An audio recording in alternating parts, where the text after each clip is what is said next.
महाभारत युद्ध के कई वर्षों बाद पांडव अपने राज्य को अपने पोते परीक्षित को सौंपकर स्वर्ग यात्रा पर निकल पड़ते हैं और स्वर्ग यात्रा पूरी करके जब वो स्वर्ग पर पहुंचते हैं तब दुर्योधन ही था जिसने उनका स्वागत किया। ये देखकर भीम को सबसे ज्यादा क्रोध आता है कि भला दुर्योधन स्वर्ग में कैसे आया। उसने तो अपने जीवन में अधर्म के अलावा कुछ किया ही नहीं। तब यदि आप यही जानना चाहते हैं तो वीडियो को अंत तक जरूर देखें।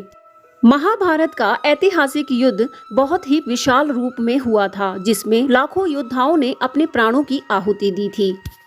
अनेक षड्यंत्रों को झेलते हुए पांडवों ने किसी तरह अपनी विजय प्राप्त की थी और धर्म की स्थापना भी हुई थी। लेकिन युद्ध के बाद भी उनके सामने बहुत सी चुनौतियां आई थी।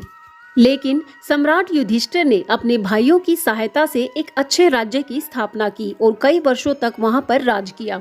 उसके बाद उन्होंने अपने राज्य को अपने पोते परीक्षित को सौंपकर स्वर्ग यात्रा के लिए निकल पड़ते हैं। धीरे धीरे एक एक करके चारों पांडव और द्रौपदी उनकी मृत्यु रास्ते में ही हो जाती है। युधिष्ठिर और एक कुत्ता जो यमराज का ही प्रतिरूप बताया गया है वहां स्वर्ग तक पहुंच पाते हैं और स्वर्ग में सबसे पहले युधिष्ठिर की मुलाकात दुर्योधन से होती है। फिर एक एक करके अपने भाइयों और द्रौपदी से भी मिलना होता है। लेकिन कहीं ना कहीं भीम को ये आश्चर्य हो रहा था कि भला इतना अधर्म करके भीम को स्वर्ग कैसे प्राप्त हो सकता है। वो कैसे ऐसे अप्सराओं के बीच में आराम से रह रहा है। तब वे अपने ज्येष्ठ भ्राता युधिष्ठिर से ये प्रश्न करते हैं कि हे भ्राता, ये बताइए कि दुर्योधन को स्वर्ग कैसे मिल सकता है, जिसने पूरा जीवन गलत ही किया हो, केवल षड्यंत्र के द्वारा दूसरों को परेशान ही किया हो और दूसरों का हक मारने की कोशिश की हो। मुझे नहीं लगता कि यहाँ पर ईश्वर ने न्याय किया है। ये तो सरासर अन्याय है कि दुर्योधन जैसे इंसान को भी स्वर्ग की प्राप्ति हो सकती है। तब युधिष्ठिर अपने अनुज भीम को उत्तर देते हुए कहते हैं कि नियति कभी किसी के साथ भेदभाव नहीं करती। तुम्हारे अच्छे कर्मों का तुम्हें अच्छा ही फल मिलेगा और बुरे कर्मों का हमेशा बुरा ही फल मिलेगा। तुम्हें यही बात खाए जा रही है ना कि भला दुर्योधन को स्वर्ग की प्राप्ति कैसे हुई। तो सुनो, दुर्योधन में भले ही लाख बुराइयां थी, लेकिन उसमें कहीं ना कहीं एक अच्छाई अवश्य थी। जीवन में दुर्योधन अपने एक ही पथ पर लक्षित था। उसका लक्ष्य बिल्कुल स्पष्ट था। उसने अपना ध्यान जीवन में कहीं नहीं भटकाया। उसका एकमात्र उद्देश्य था हस्तिनापुर की सत्ता को प्राप्त करना और इसके लिए ही उसने हर संभव प्रयास किए थे। हमारे विरुद्ध इतने षड्यंत्र किए थे, न जाने कितने अधर्म करके वो अपने लक्ष्य की ओर केंद्रित रहा।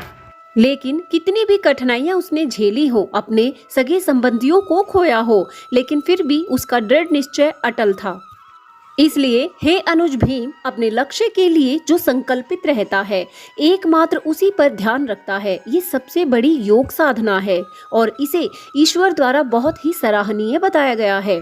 और उसकी इसी आदत के कारण, इसी सद्गुण के कारण ईश्वर ने उसे स्वर्ग की प्राप्ति करवाई है। इसलिए हे अनुज भीम, अपने मन में दुविधा ना रखो। जो व्यक्ति अपने लक्ष्य के प्रति संकल्पित होकर हर संभव प्रयास करता है वो ईश्वर का प्यारा होता है। तब ये सब सुनने के बाद ही भीम की जिज्ञासा शांत हुई और उसने मान लिया कि हाँ, दुर्योधन के इस गुण के कारण ही उसे स्वर्ग की प्राप्ति हुई है। इसके बाद पांडव और कौरव कुछ समय के लिए स्वर्ग में एक साथ रहते हैं। आपको क्या लगता है कि क्या ईश्वर द्वारा दुर्योधन के दृढ़ निश्चय के लिए उसे स्वर्ग देना उचित था? आपकी क्या राय है? अपने विचार कमेंट बॉक्स में जरूर साझा करें और ये जानकारी कैसी लगी ये भी बताएं। वीडियो अगर पसंद आया है तो वीडियो को लाइक शेयर जरूर कीजिएगा और ऐसे ही ज्ञानवर्धक वीडियोस के लिए चैनल से जुड़े रहे, इसे सब्सक्राइब जरूर करें। जय श्री कृष्णा।